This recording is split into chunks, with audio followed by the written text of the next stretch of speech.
Hello friends, आप सभी लोगों का स्वागत है आपके अपने YouTube channel math classes with Javed sir में। तो फ्रेंड्स, आज हम डिस्कस करेंगे 21 फरवरी 2025 के मोस्ट इम्पोर्टेंट करंट अफेयर्स के क्वेश्चन को। तो आप इस पूरे सेशन को लास्ट तक जरूर देखिएगा। और अगर आप हमारे वीडियो को पहली बार देख रहे हैं तो चैनल को सब्सक्राइब करना ना भूलें, ताकि हमारे द्वारा कुछ भी अपडेट किया जाए उसका नोटिफिकेशन आपको सबसे पहले मिल सके।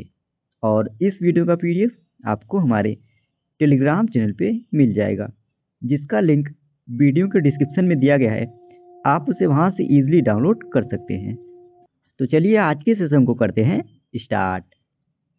तो सेशन को स्टार्ट करने से पहले पिछले दिन जो हम लोगों ने करंट अफेयर्स पढ़ा था उसका क्विक रिवीजन कर लेते हैं, जिसमें पहला प्रश्न है, किसे स्टैंडर्ड चार्टर्ड ने भारत का मुख्य कार्यकारी अधिकारी यानी सीईओ नियुक्त किया है?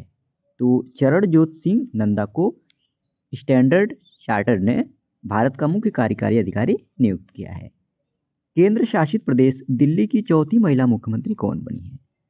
तो रेखा गुप्ता बनी है। भारत ने पहली बार किस देश को समुद्री मार्ग से अनार निर्यात किया है? तो ऑस्ट्रेलिया को किया है। हाल ही में जारी जलवायु जोखिम सूचकांक 2025 में भारत की रैंक क्या है? तो भारत 6वें रैंक पे रहा। किस राज्य की सरकार ने भारत की पहली ग्लोबल कैपेबिलिटी लॉन्च किया है? तो इसे मध्य प्रदेश की राज्य सरकार ने लॉन्च किया है। हाल ही में नक्शा पहल किस राज्य ने शुरू किया है? तो इसे मध्य प्रदेश ने शुरू किया है। हाल ही में किस स्पेस एजेंसी ने दुनिया का सबसे बड़ा वर्टिकल प्रोपेलेंट मिक्सर विकसित किया है? तो इसे इसरो ने विकसित किया है। हाल ही में विश्व स्वास्थ्य संगठन ने अंतर्राष्ट्रीय रोग वर्गीकरण का कौन सा संस्करण जारी किया है? तो 11वां संस्करण जारी किया है अभी हाल ही में विश्व स्वास्थ्य संगठन ने। परीक्षा पे चर्चा में भाग लेने वाली MC मैरी कॉम किस खेल से संबंधित है? तो यह बॉक्सिंग खेल से संबंधित है। कतर के वर्तमान अमीर का नाम क्या है जिन्होंने हाल ही में भारत का दौरा किया है? तो शेख तमीम बिन हमद अल थानी ने भी हाल ही में भारत का दौरा किया है। अब चलिए हम लोग आज के सेशन को कवर कर लेते हैं, जिसमें आज का पहला प्रश्न है, भारतीय स्टेट बैंक यानी SBI कार्ड की नई MD और CEO किसे नियुक्त किया गया है? तो सलीला पांडे को फ्रेंड्स अभी हाल ही में भारतीय स्टेट बैंक कार्ड की नई MD और CEO के रूप में नियुक्त किया गया है, यानी ए ऑप्शन सही हो जाएगा।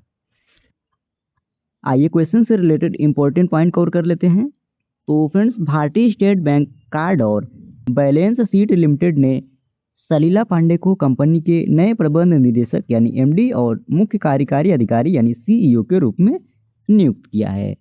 अब बात करें फ्रेंड्स, सलीला पांडे यह किनका स्थान लेंगी? तो यह फ्रेंड्स अभिजीत चक्रवर्ती का स्थान लेंगी, जो 31 मार्च 2025 को सेवानिवृत्त होंगे। अच्छा, अब हम लोग कुछ महत्वपूर्ण नियुक्तियों का रिवीजन कर लेते हैं। तो ब्रह्मोस एरोस्पेस के प्रमुख डॉक्टर जयतीर्थ राघवेंद्र जोशी बने। 51वें क्रम के नए मुख्य न्यायाधीश न्यायमूर्ति संजीव खन्ना बने। केंद्रीय औद्योगिक सुरक्षा बल यानी CISF के 21वें महानिदेशक राजविंदर सिंह भट्टी बने। भारतीय सेना यानी इंडियन आर्मी के 30वें क्रम के प्रमुख जनरल उपेंद्र द्विवेदी बने। भारतीय नौसेना यानी इंडियन नेवी के 26वें प्रमुख के रूप में दिनेश कुमार त्रिपाठी ने पदभार संभाला। वायुसेना प्रमुख यानी इंडियन एयरफोर्स के प्रमुख का पदभार अमरप्रीत सिंह ने संभाला। राष्ट्रीय महिला आयोग की अध्यक्ष विजया किशोर हाटकर बनी। SBI के चेयरमैन चल्ला श्रीनिवासनु शेट्टी बने। फिक्की के अध्यक्ष हर्षवर्धन अग्रवाल बने। नए लोकपाल AM खान विलकर बने। रेलवे बोर्ड के नए अध्यक्ष सतीश कुमार बने। संजय मल्होत्रा यह RBI के 26वें क्रम के नए गवर्नर बने। विजय चंडोक यह NSDL के MD और CEO बने। HPCL के मुख्य प्रबंध निदेशक अमित गर्ग बने। मसातो कांडा को ADB का अध्यक्ष नियुक्त किया गया। अगला प्रश्न है, गूगल ने किस भारतीय शहर में अपना सबसे बड़ा कैंपस लॉन्च किया है? तो इसे फ्रेंड्स गूगल ने बेंगलुरु में लॉन्च किया है, यानी C ऑप्शन सही हो जाएगा। तो फ्रेंड्स, गूगल ने बेंगलुरु में नया कैंपस अनंत लॉन्च किया है और यह गूगल का फ्रेंड्स दुनिया का सबसे बड़ा कैंपस है। कैंपस में 5000 से ज़्यादा लोग एक साथ काम कर सकते हैं। अच्छा फ्रेंड्स, क्वेश्चन हमारा कर्नाटक की राजधानी बेंगलुरु से रिलेटेड था, तो हम लोग बेंगलुरु से रिलेटेड कुछ फैक्ट डिस्कस कर लेते हैं। तो बेंगलुरु में देश की पहली डिजिटल जनसंख्या घड़ी लॉन्च की गई।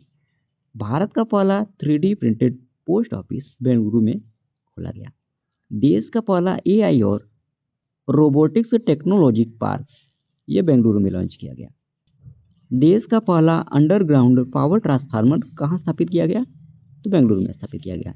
वर्ल्ड क्रिटिश कल्चर फोरम में शामिल होने वाला पहला भारतीय शहर बेंगलुरु बना। भारत का पहला डिजिटल वाटर बैंक एक्वेरियम यह बेंगलुरु में लॉन्च किया गया। दक्षिण भारत का पहला अंडरग्राउंड वातानुकूलित बाजार ये कहाँ पर खोला गया? तो बेंगलुरु में खोला गया। साउथ एशिया का सबसे ऊंचा स्काई डेक कहाँ बनेगा? तो यह बेंगलुरु में बनेगा और इसकी ऊंचाई फ्रेंड्स 250 मीटर होगी। बेंगलुरु में भारत की सबसे बड़ी सर्कुलर रेल मार्ग बनाई जाएगी और इसकी लंबाई फ्रेंड्स 287 किलोमीटर होगी। और अभी फ्रेंड्स सबसे लंबा सर्कुलर रेल मार्ग चेन्नई में स्थित है। अच्छा, अब हम लोग कर्नाटक के बारे में भी जान लेते हैं। तो कर्नाटक की स्थापना 1 नवंबर 1956 में हुई थी। कर्नाटक की राजधानी बेंगलुरु है। कर्नाटक का सबसे बड़ा शहर राजधानी बेंगलुरु ही है। यहाँ के वर्तमान राज्यपाल थावरचंद गहलोत हैं। यहाँ के वर्तमान मुख्यमंत्री सिद्धारमैया हैं। कुल जिले कर्नाटक में 31 हैं। अच्छा, अब हम लोग कर्नाटक से संबंधित कुछ महत्वपूर्ण योजनाओं को डिस्कस कर लेते हैं। तो गृह लक्ष्मी योजना, गृह ज्योति योजना, युवा निधि योजना यह कर्नाटक की कुछ प्रमुख योजनाएं हैं। और ये फ्रेंड्स कर्नाटक का मैप। अगला प्रश्न है, एक्सरसाइज कोमोडो 2025 का आयोजन किस देश द्वारा आयोजित किया गया है?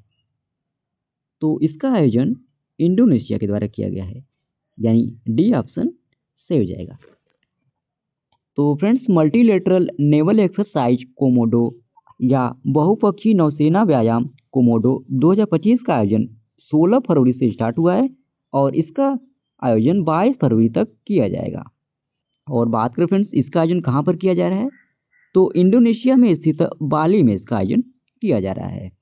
और वर्ष 2025 की इसकी थीम है शांति और स्थिरता के लिए समुद्री साझेदारी। और इसमें फ्रेंड्स 39 देश भाग ले रहे हैं, जिसमें 34 विदेशी और 18 इंडोनेशियाई नौसेना के युद्धपोत शामिल हैं। वहीं भारत की तरफ से फ्रेंड्स INS शार्दुल और लंबी दूरी की समुद्री निगरानी करने वाले P-8I विमान इसमें भाग लेगा। अब बात कर लेते हैं फ्रेंड्स अभ्यास कोमोडो के बारे में। तो इसे फ्रेंड्स पहली बार सन 2014 में लॉन्च किया गया था, यानी आयोजित किया गया था। और यह इंडोनेशियाई नौसेना द्वारा मित्र देशों के बीच समुद्री सहयोग को बढ़ावा देने के लिए आयोजित की जाती है, जिसका उद्देश्य समुद्री अंतर संचालनीयता और क्षेत्रीय सुरक्षा सहयोग को बढ़ावा देना है। अच्छा फ्रेंड्स, 2024 में जितने भी प्रमुख अभ्यास आयोजित किए गए थे उन सभी का हम लोग रिवीजन कर लेते हैं। तो गरुड़ शक्ति अभ्यास यह भारत इंडोनेशिया के बीच जकार्ता इंडोनेशिया में आयोजित किया गया। हरिमऊ शक्ति अभ्यास यह भारत मलेशिया के बीच मलेशिया में आयोजित किया गया। अग्नि वॉरियर अभ्यास भारत इंडोनेशिया के बीच महाराष्ट्र में आयोजित किया गया।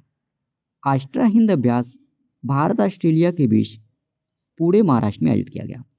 डेजर्ट नाइट अभ्यास भारत फ्रांस UAE के बीच अरब सागर में आयोजित किया गया। सीनेक्स अभ्यास भारत श्रीलंका के बीच विशाखापट्टनम में आयोजित किया गया। विनबैक्स अभ्यास भारत वियतनाम के बीच अंबाला और चंडीगढ़ हरियाणा में आयोजित किया गया। नसीमल बहर अभ्यास भारत ओमान के बीच गोवा के तट पर आयोजित किया गया। ब्रज प्रहार अभ्यास भारत अमेरिका के बीच अमेरिका में आयोजित किया गया। सिम्बेक्स अभ्यास भारत कम्बोडिया के बीच पुणे में आयोजित किया गया। और मालाबार अभ्यास भारत अमेरिका ऑस्ट्रेलिया और जापान के बीच इसे विशाखापट्टनम में आयोजित किया गया था।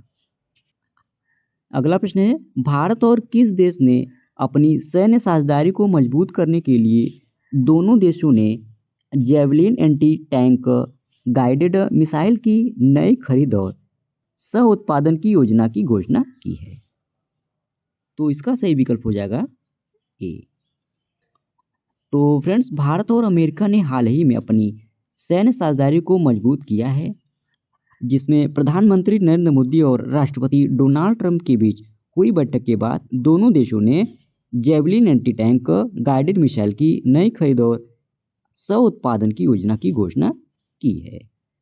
और इस सहयोग का उद्देश्य फ्रेंड्स भारत की रक्षा क्षमताओं को बढ़ाना है। अब बात कर लेते हैं javelin anti tank guided missile के बारे में। तो फ्रेंड्स FGM-148 जेवलिन का विकास रेथियोन और लॉकहीड मार्टिन द्वारा किया गया है। आपको बता दें फ्रेंड्स, यह मिसाइल मानव द्वारा पोर्टेबल है और इसे कंधे से दागी जा सकती है। जेवलिन को भारी बख्तरबंद वाहनों को हराने के लिए डिजाइन किया गया है और यह किलेबंदी और हेलीकॉप्टरों को भी निशाना बना सकता है। इसकी कुल रेंज फ्रेंड्स 2.5 किलोमीटर है। यानी javelin anti tank guided missile जो फ्रेंड्स यह 2.5 किलोमीटर दूर तक यह निशाना बना सकता है। अच्छा, अब हम लोग अमेरिका के बारे में जान लेते हैं। तो अमेरिका की राजधानी वाशिंगटन DC है। अमेरिका के राष्ट्रपति डोनाल्ड ट्रंप हैं और ये 47वें क्रम के फ्रेंड्स राष्ट्रपति बने हैं। यहाँ की मुद्रा अमेरिकी डॉलर है। अगर आपसे पूछा जाए फ्रेंड्स कि अमेरिका कौन से महाद्वीप में स्थित है, तो यह उत्तरी अमेरिका में स्थित है। अमेरिका की खोज फ्रेंड्स कोलंबस ने की थी। संयुक्त राज्य अमेरिका का राष्ट्रीय खेल क्या है, तो बेसबॉल है। अमेरिका की पहली महिला उपराष्ट्रपति बनकर किसने इतिहास रच दिया है, तो कमला हैरिस ने इतिहास रचा है।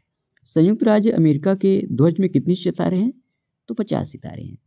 संयुक्त राज्य अमेरिका की संसद का क्या नाम है, तो कांग्रेस है। संविधान बनाने और अपनाने वाला पहला देश कौन सा था, तो संयुक्त राज्य अमेरिका था। संयुक्त राज्य अमेरिका ने किस वर्ष में एक लोकतांत्रिक संविधान को अपनाया था, तो सन 1787 ईस्वी में संयुक्त राज्य अमेरिका ने एक लोकतांत्रिक संविधान को अपनाया था। और यह फ्रेंड्स अमेरिका का मैप।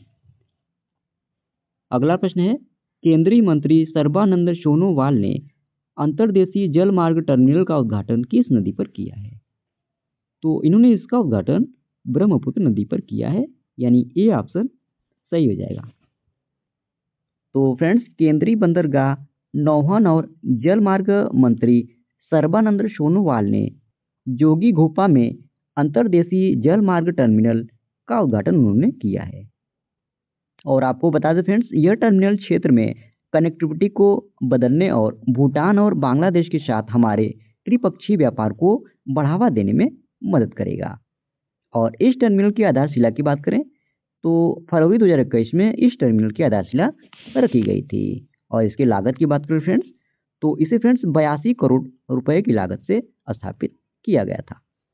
अच्छा, अब हम लोग असम से संबंधित कुछ महत्वपूर्ण करंट अफेयर्स का रिवीजन कर लेते हैं। तो असम के मुख्यमंत्री हिमंत बिस्वा शर्मा ने डिब्रूगढ़ को राज्य की दूसरी राजधानी बनाने की घोषणा की है। असम के करीमगंज जिले का नाम बदलकर श्रीभूमि किया गया।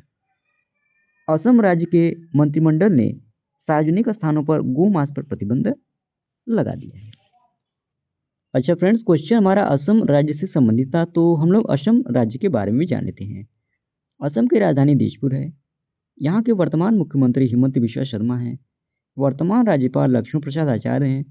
विधानसभा सीटों की संख्या असम में 126 है। राज्यसभा सीटों की संख्या 7 है।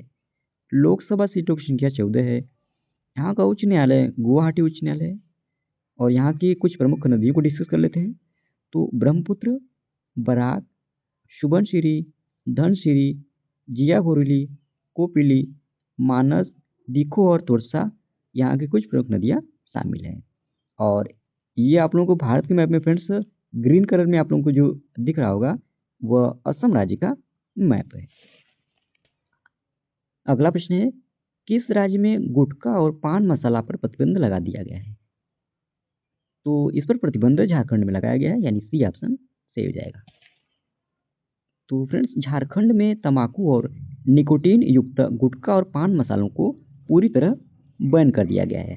और राज्य सरकार ने फ्रेंड्स इसके उत्पादन और बिक्री भंडारण पर भी प्रतिबंध लगा दिया है। और आपको बता दें फ्रेंड्स, राज्य सरकार की ओर से जारी अधिसूचना के मुताबिक यह रोक फिलहाल 1 वर्ष के लिए लगाई गई है।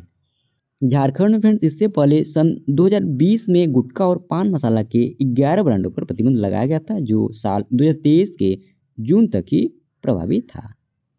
अब इस बार फ्रेंड्स गुटखा के साथ साथ निकोटीन और तंबाकू युक्त सभी तरह के पान मसालों पर प्रतिबंध लगाया गया है। अच्छा फ्रेंड्स, क्वेश्चन हमारा झारखंड राज्य से रिलेटेड था, तो हम लोग झारखंड के बारे में भी जान लेते हैं। तो झारखंड की स्थापना 15 नवंबर सन 2000 में हुई थी। झारखंड की राजधानी रांची है। यहाँ के वर्तमान मुख्यमंत्री हेमंत सोरेन हैं। राज्यपाल यहाँ के संतोष कुमार गंगवार हैं। लोकसभा सीटों की संख्या राजस्थान में 14 है। राज्यसभा सीटों की संख्या 6 है।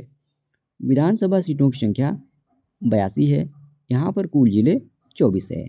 और ये फ्रेंड्स झारखंड राज्य का मैप। अगला प्रश्न है, फरवरी 2025 में विश्व सामाजिक न्याय दिवस कब मनाया जाता है? तो यह दिवस 20 फरवरी को मनाया जाता है, यानी ये ऑप्शन सही हो जाएगा। तो फ्रेंड्स, विश्व सामाजिक न्याय दिवस यह हर साल 20 फरवरी को मनाया जाता है, जिसका उद्देश्य समाज में व्याप्त असमानताओं और अन्याय के प्रति जागरूकता बढ़ाना और उन्हें समाप्त करने के लिए प्रयास करना इस दिवस का उद्देश्य है। और आपको बता दें फ्रेंड्स, 26 नवंबर 2007 को संयुक्त राष्ट्र महासभा ने इस दिन को मनाने की स्वीकृति दी थी और इसे फ्रेंड्स पहली बार सन 2009 में मनाया गया था। और इस वर्ष यानी 2025 की इस दिवस की थीम है सशक्तिकरण समावेशन। अच्छा फ्रेंड्स, फरवरी महीने में अब तक जितने भी महत्वपूर्ण दिवस मनाए गए हैं उन सभी दिवसों के साथ हम लोग थीम को डिस्कस कर लेते हैं। तो 1 फरवरी को भारतीय तटरक्षक दिवस मनाया गया। 2 फरवरी को विश्व आर्द्रभूमि दिवस मनाया गया। 3 फरवरी को राष्ट्रीय गुमशुदा व्यक्ति दिवस मनाया गया। 4 फरवरी को विश्व कैंसर दिवस मनाया गया और थीम थी यूनाइटेड बाय यूनिक। 4 फरवरी को ही राष्ट्रीय कृमि मुक्ति दिवस मनाया गया और थीम थी एसटीएच को खत्म करें, बच्चों के स्वस्थ भविष्य में निवेश करें। यह इस दिवस की थीम है। 10 फरवरी को विश्व दलहन दिवस मनाया गया और थीम थी दालें कृषि खाद्य प्रणालियों में विविधता लाना। 11 फरवरी को अंतर्राष्ट्रीय महिला एवं बालिका विज्ञान दिवस मनाया गया। 12 फरवरी को डार्विन दिवस और राष्ट्रीय उत्पादकता दिवस मनाया गया। 13 फरवरी को विश्व रेडियो दिवस और राष्ट्रीय महिला दिवस मनाया गया। 14 फरवरी को विश्व जनजाति हृदय दोष दिवस मनाया गया। 15 फरवरी को विश्व पेंगुलिन दिवस मनाया गया। 15 फरवरी को ही फ्रेंड्स अंतर्राष्ट्रीय बाल कैंसर दिवस मनाया गया। 16 फरवरी को राष्ट्रीय बादाम दिवस मनाया गया। 17 फरवरी को वैश्विक पर्यटन लचीलापन दिवस मनाया गया। अगला प्रश्न है, सोल लीडरशिप कॉन्क्लेव 2025 का उद्घाटन किसने किया है? तो इसका उद्घाटन प्रधानमंत्री नरेंद्र मोदी जी ने किया है, यानी ये ऑप्शन सही हो जाएगा। तो फ्रेंड्स, प्रधानमंत्री नरेंद्र मोदी ने दिल्ली में पहले सोल लीडरशिप कॉन्क्लेव का उन्होंने उद्घाटन किया, जो नेतृत्व विकास और सार्वजनिक नीति पर केंद्रित था। तो फ्रेंड्स, इसी प्रश्न के साथ ही ये आज का हमारा डेली करंट अफेयर्स का सेशन समाप्त होता है। आशा करते हैं आज का आपको सेशन अच्छा लगा होगा और इस वीडियो का पीडीएफ आपको हमारे टेलीग्राम चैनल पे मिल जाएगा, जिसका लिंक वीडियो के डिस्क्रिप्शन में दिया गया है। आप उसे वहाँ से ईजिली डाउनलोड कर सकते हैं। और अगर आप हमारे वीडियो को पहली बार देख रहे हैं तो चैनल को सब्सक्राइब करना ना भूलें, ताकि हमारे द्वारा कुछ भी अपडेट किया जाए उसका नोटिफिकेशन आपको सबसे पहले मिल सके। और लास्ट तक वीडियो में बने रहने के लिए धन्यवाद। आज के लिए इतना ही। जय हिंद, वंदे मातरम।